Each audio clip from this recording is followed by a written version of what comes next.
Boom, we are live, ladies and gentlemen, boys and girls. Welcome to the Nolan Hawkeye Anthony YouTube channel. And I thank all of you for being here, wherever you may be. And of course, however you may be listening.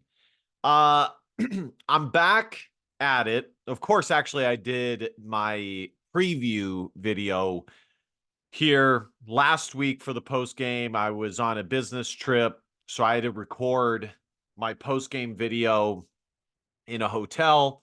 I think it came out, the audio quality was actually quite good still. I have a nice little Rode mic that I am able to connect into my phone, and that's what I record when I drive. So if it can work in a car, if it can pick up sound well enough in a car, then it also, when it's not in a car, can definitely pick up good sound as well. That is neither here nor there. We are back at it nonetheless, and I appreciate you guys bearing with me on that. The Iowa Hawkeyes were back at it against Northwestern. I think it was a noon kickoff, 12:30. This was definitely a must win. Iowa needed to get back in the correct trajectory. And to be honest, they needed a pretty sound victory. I mean, I don't even think like a close victory in this one at home against Northwestern. You know, Northwestern's not terrible, but they were 1-3 coming into this game. I don't think Northwestern is as good as they were last year in Braun's second season as Northwestern's head coach. This was a much needed win for the Iowa Hawkeyes.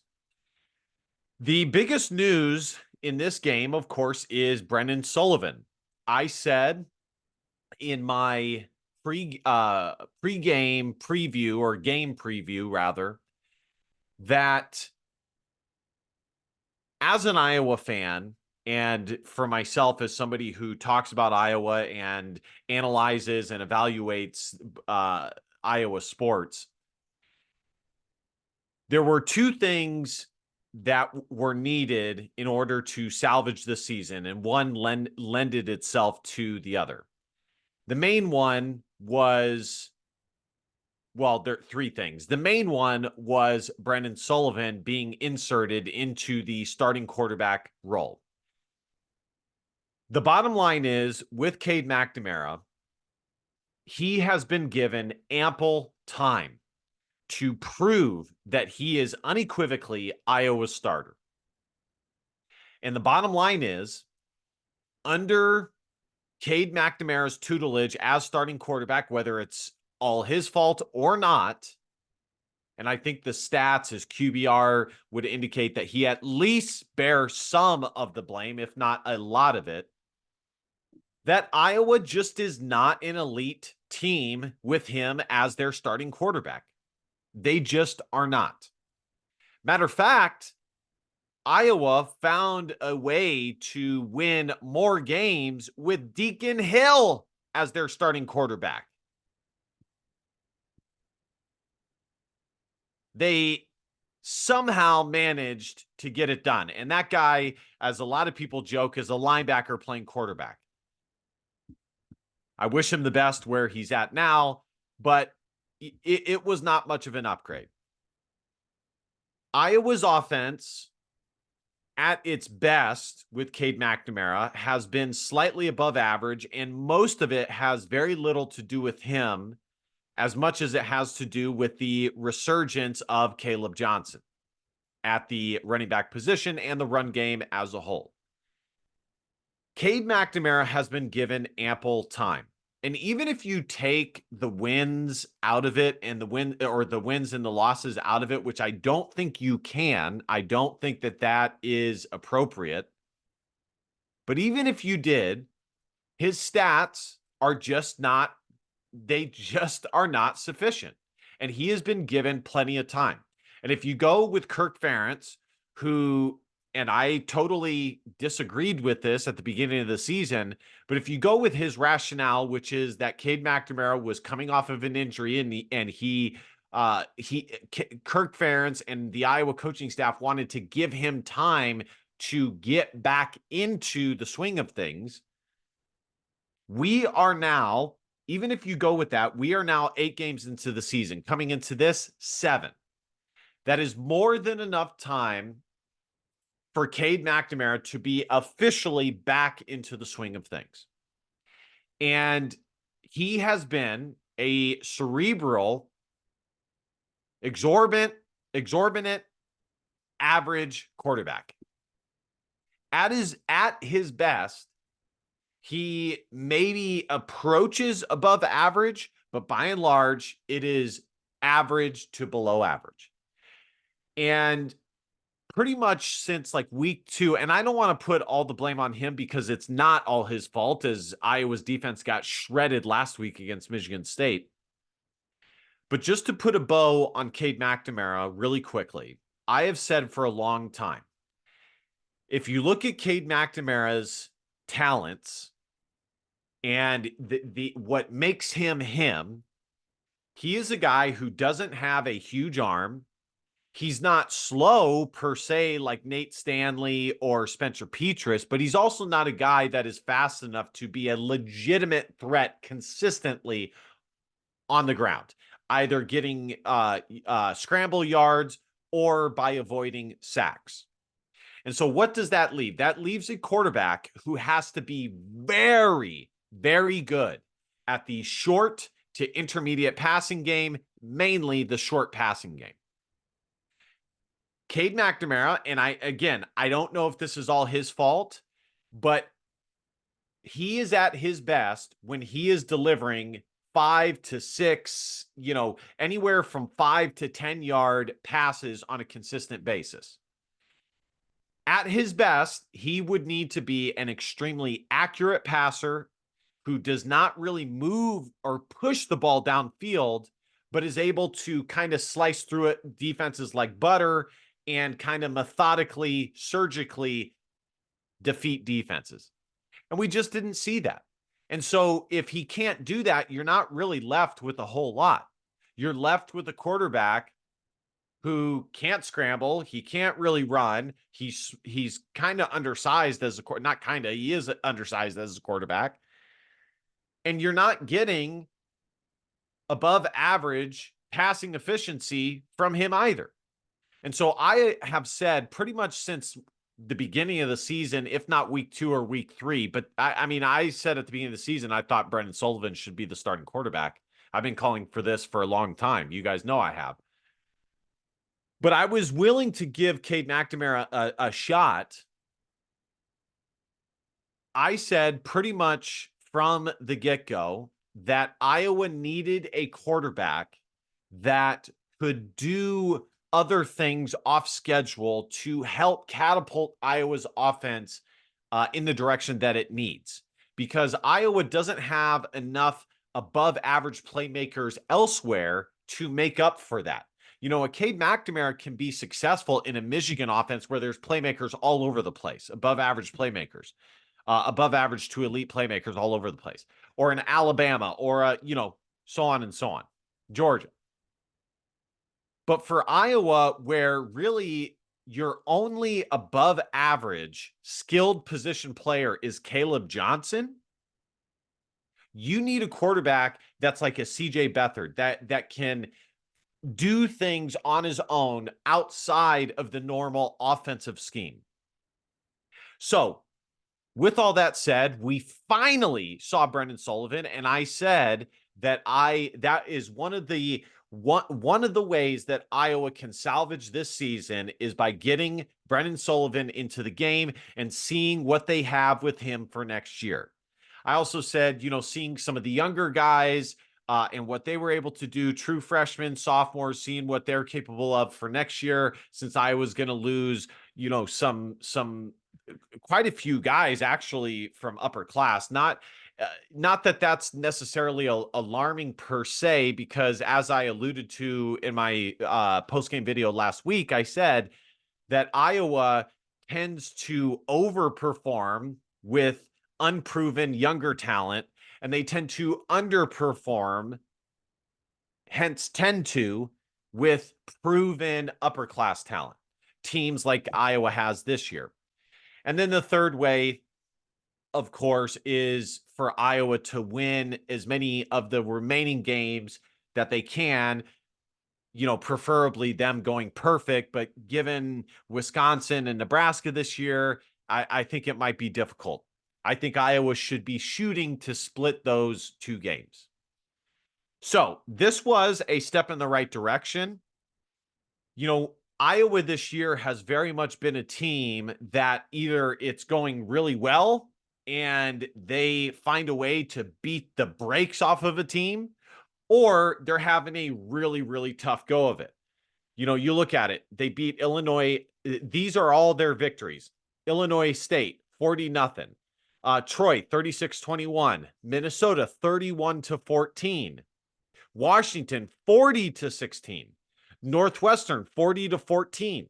And then their losses, so all of those are double-digit victories. Their losses, 32-20 Michigan State, 35-7 to Ohio State. The only close loss that they have is to Iowa State. Iowa, kind of what they did against Northwestern, what they did against Washington, what they did against Minnesota, I think that is closer to who they really are than what we saw from them in the second half against Ohio State, in the second half against Iowa State, and pretty much the whole game against Michigan State. I think they are more so this team that we saw today against Northwestern than those teams. And, when this season is all said and done, I guarantee you that all of us are going to be saying, my gosh, that loss to Iowa State really made this season not what it could have been. It was such a winnable game. And if Iowa has that victory, even if they have the loss to Michigan State, instead they'd be sitting at 6-2, still with a chance to win 10 games. And I think this year, especially if it ends up just being Michigan State and Iowa State that Iowa loses to, maybe one more opponent, we're going to look back at it and say, man, this was like one of probably the best team that Iowa has had that just, for whatever reason, did not end up being as good as they could have and should have been.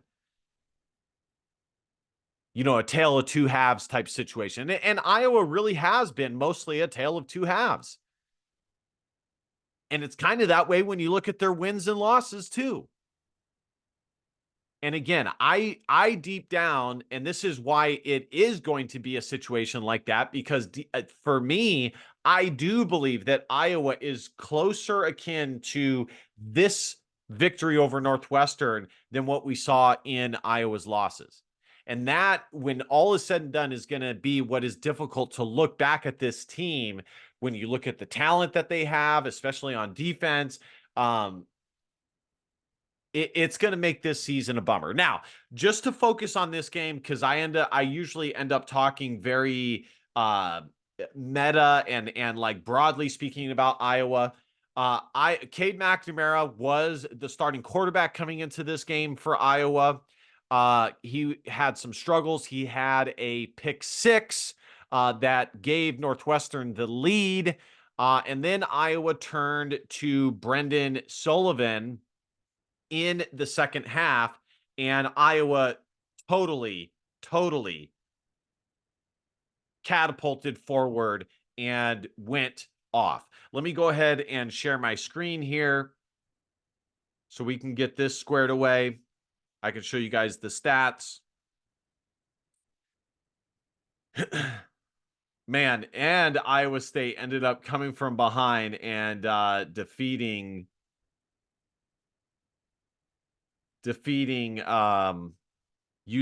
That sucked. It's like, man, Iowa couldn't do that. I think they have a bye week. Their next game is 11-2. All right.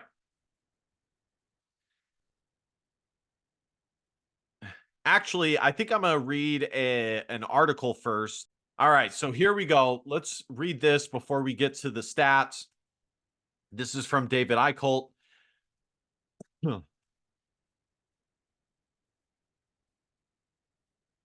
Northwestern transfer quarterback Brendan Sullivan got his first extended run on Saturday and delivered in a dynamic fashion during Iowa's 40-14 win over Northwestern.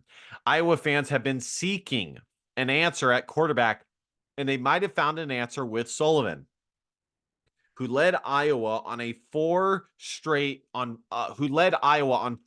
scoring drives. For the first time all season, Iowa scored on its opening drive. Things started off hot with a 42-yard completion to Seth Anderson, and Iowa managed to get inside the 10-yard line. By the way, excellent grab by Seth Anderson. Iowa, again, just has not been very good in the red zone under Cade McNamara because, again, it's what I said at the beginning of the video, which is he does not add that added element. So if he is not slicing and dicing and picking apart the defense, it's just not gonna be efficient, and it becomes even more crucial when you're in the red zone.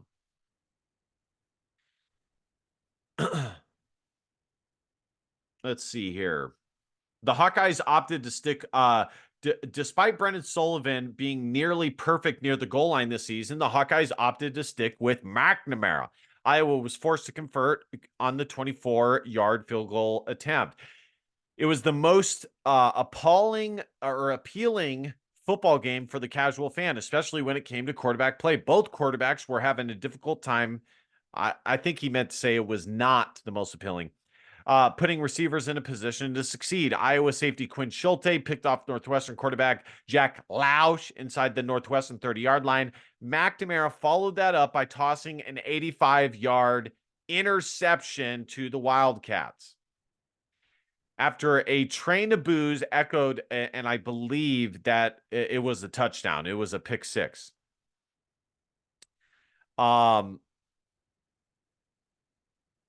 After a rain of boos echoed throughout the stadium, Iowa decided to go to Sullivan for the next few drives. The Hawkeyes would continue to do some things offensively, to do the same things offensively. They were being shut down on the ground. Iowa was held to 25 total yards on 14 carries, 1.7 yards per carry until the final Hawkeye drive. Sullivan's shiftiness and ability to escape the pocket really helped keep Iowa's 2-minute drill alive. He was unfazed as pressure continued to heat up and made correct decisions with the football. After being held to single-digit yards, Caleb Johnson erupted with a 26-yard tub that included multiple jukes, a brutal stiff arm, and a spin move. Yeah, man, what a season. And that's another thing. We're going to look back at this season. I made a Facebook post about this, and we're going to look back at the season that Caleb Johnson had running the football. Finally, we have a running back that is an elite running back. And this is not going to be our best season as a team. That's what I'm saying. Like, this is going to end up being a year where we look back and say, man, missed opportunity. Shoulda, coulda, woulda. I hate to say it, but it's true. And I don't want to be negative because Iowa did win today, and that deserves to be celebrated. But, you know, I got to be honest. The Sullivan spark didn't end there. On Iowa's first drive of the second half, he completed a short pass to tight end Johnny Bascuzzi that went for 40 yards. It's a very difficult situation. Sullivan was the lead blocker on that play, and that was a nice play. I really do think you guys need to watch that. He did a shuffle pass, and he sprinted past the Iowa, I forget who the Iowa receiver was, and he blocks downfield. It was just such a great hustle play. And again, that is what I'm talking about. That is the extra stuff that Brendan Sullivan, much like a CJ Beathard, is able to do. And to me, Brendan Sullivan very much reminds me of CJ Beathard. I don't think he has quite the arm strength that CJ Beathard does. In fact, he doesn't. CJ Beathard had a cannon, but their size and their ability to make plays with their feet and be heady, uncanny football players, they remind me of each other. I do think Sullivan is a little bit better on his feet, though. On the following snap, Sullivan took it himself from 6 yards out for the score. He also made sure that his former team knew that he was having a major impact. Iowa's scoring didn't stop there. Johnson showcased exactly what makes him a legitimate 2025 NFL draft prospect. For the second time of the day, Johnson made a long highlight reel up the gut for a 41-yard score. The Hawkeyes have been searching for consistency when it comes to the offensive side of the ball. It started with new offense coordinator Tim Lester, and things have continued to show flashes of what's to come. Johnson has pieced together an all-time season while the quick passing game has shown signs of life. After a dull first 25 minutes, Iowa's backup sparked a big-time bounce-back performance, which is something Iowa desperately needed. Scoring plays, you guys can see here, was 3-0. Iowa Northwestern went up 7-3. Then Iowa 12-7. Iowa had another chance at a 2-minute drill, and it paid off. Caleb Johnson had been held in check for a majority of the game, but erupted when Iowa needed a big play. Johnson has the most 20-plus yard runs in college football, and he added another one to end the first half. Yeah, Johnson is definitely a big play running back. He does need to that is one slight improvement he needs, is finding ways to get more yards in like the wear and tear type runs, the pretty much the runs that are not the big gainers. Good running backs find way, and he is a good running back. He's an elite running back for college football. But the next step, especially when it comes to the NFL, is becoming a guy that can find ways to get those extra chunk yards when nothing's there. If it's a 3-yard, find a way to get 4 yards. If it should have been stuffed at the line of scrimmage, finding a way to get 2 or 3 yards. Stuff like that. Then Iowa went up 19-7, 26-7, 33-7, and then 40-7, and then 40-14. Iowa did allow a punt return touchdown. Cade Wetchton also had a punt return touchdown in the third quarter at 8:54 left to go in the third quarter. They pretty much equaled or canceled each other out, but it was still a good play. Caden Wetchton definitely might end up winning special teams player or kick return or kick punt return player of the year in the Big Ten. I mean, he's had a very solid year. I don't know that I would say he's on par quite with Amir Smith-Marsette's best year, but he is having a very dynamic year. And yet again, LeVar Woods has found a very, very solid kick punt return guy. All right, let's look at the stats here.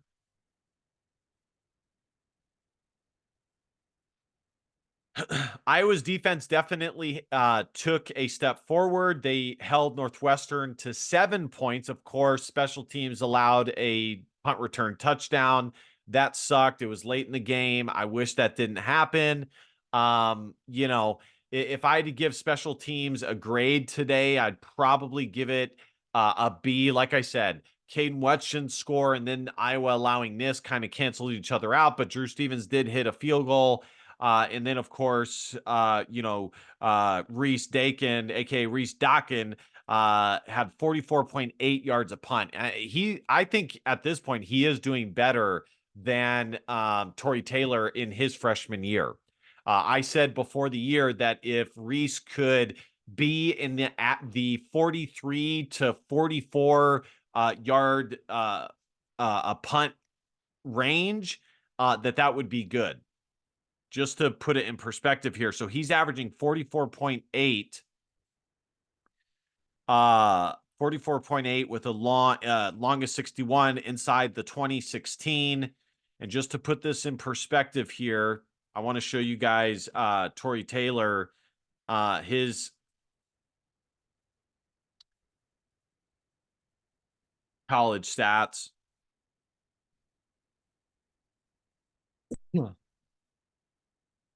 So in his first year, he averaged 44.1 yards a punt. Next year, 46.1. He took a step back, and then he had a huge senior year, averaging 48.2. So I just, like I said, I just want to put that in perspective. He is having a really nice freshman year punting the football. So that is definitely good. I don't know what happened there. So let's get back to the stats here. So again, Iowa's defense did have a nice day today. They picked off Jack Lausch 2 times. Ryan Helsinki had to get in there. Both did not really have any major impact. They stuffed the run game. Cam Porter only had 50 yards on the ground. Not really much doing there, and not much elsewhere as well. Let's take a look at Iowa, and then we'll go ahead and wrap up here. Brendan Sullivan, 9 of 14, 79 yards, 0 tuds, 0 INT, but he was just far more impactful. And I think any, if any non-Iowa fans watched the game, 9 out of 10 of them are going to say that Brendan Sullivan was far more impactful, if not 10 out of 10, than Cade McNamara was. That Iowa's offense did better when he was in there. And even Iowa fans, it would be overwhelming in Brendan Sullivan's favor. Think about being Cade McNamara. Think about being in your final year and you are benched midway through the year. Man, and I think this is going to be his last college year of eligibility. But listen, guys, Iowa gave him a legitimate chance. Now, who knows what's going to happen in Iowa's preceding games, but Iowa and Kirk Ferentz gave him a legitimate shot, and they stayed by him, stuck with him far longer than most coaches would. Some would say too long, but Kirk Ferentz, if you think about it from their perspective, they want to be proved correct. They wanted to be right about Cade McNamara, but they stayed loyal to him, but still, man, brutal. Division I sports, college sports, pro sports, dog eat dog. It is brutal. But hats off to Brendan Sullivan. He came in, he was ready to go. He took advantage of his opportunity, and he defeated his former team. Caleb Johnson had 109 yards, 7.8 yards a carry, and 3 touchdowns. He is having a magnificent year. I mean, man, he's having. I don't know. Is his season better than? I mean, Sean Green. That would probably be the only other running back year that I can think of that has been this magical. I mean, it is that good. It is that good. And if not for Boise State's running back, Caleb Johnson would be at the head of the pack. Now, I think Caleb Johnson should be at the head of the pack, considering that he plays in the Big Ten and he has not slowed down since entering Big Ten play. But that's just me. Now, I don't think they can take that into account, but Brendan Sullivan had 41 yards on the ground. When is the last time we saw that from an Iowa quarterback? Kamari Moulton had 24. Max White had 14. Wow, I can't believe Iowa went to Max White instead of Josiah Patterson or Terrell Washington. But good for him. I think he's a walk-on. Josiah Patterson, Terrell Washington both had 3 carries, 1 for 11 and 1 for 5 yards. Seth Anderson, since coming back to Iowa, I think he's been out with injury. It was good to get him back in there. He's definitely a talented guy. I can see him really growing with this Iowa offense and Tim Lester offense. It really benefited Iowa to have him back. 2 receptions, 44 yards. He had a huge catch. I mean, that leaping catch that he had was a masterclass. Johnny Pascuzzi, 1 for 40. Luke Lachey, 3 for 17. Luke Lachey really hasn't had the year that I was expecting him to have, but it is what it is. I mean, he's not having a bad year, but he's also not. I was expecting him to be like a Mackey Award type guy. Jariet Bowie, 1 for 14. Caleb Johnson, 2 for 9. Dayton Howard, 1 for 8. And Jacob Gill, 3 for 6. Jacob Gill has definitely the last couple of games been really quiet, but at least he had a few catches.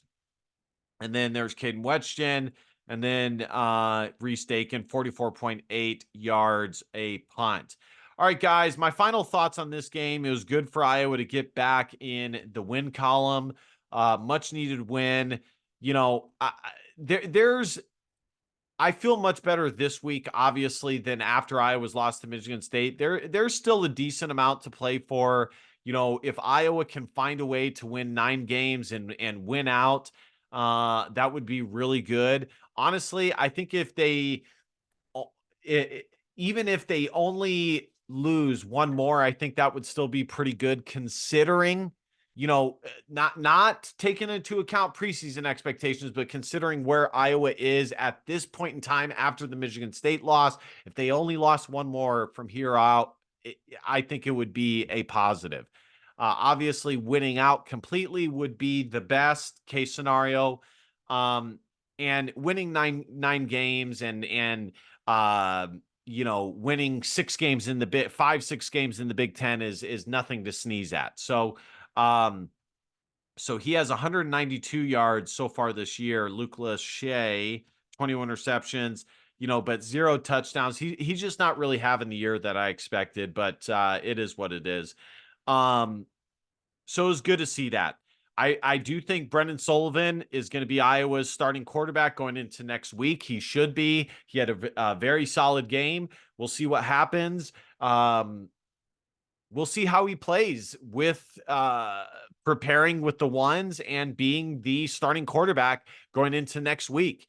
It's a little bit different when teams have time to prepare for you and are ready for you the following week. As opposed to coming in middle of the game and kind of being a surprise. Surprise! It's Brendan Sullivan. So we'll see how that goes. In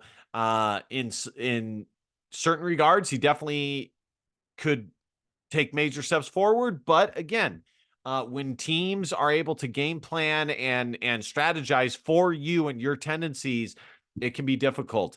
It was good to see Caleb Johnson do his thing. And like I said, it's good for Iowa to get back in the win column. There were some definite positives. The only drawback really today would be slightly the first half from Iowa, although it wasn't all bad.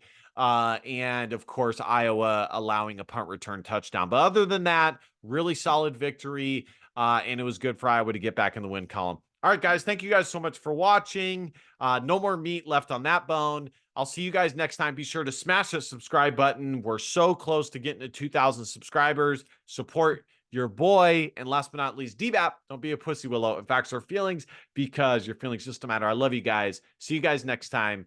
Go Hawks. Hawks win 40-14 over Northwestern. Peace.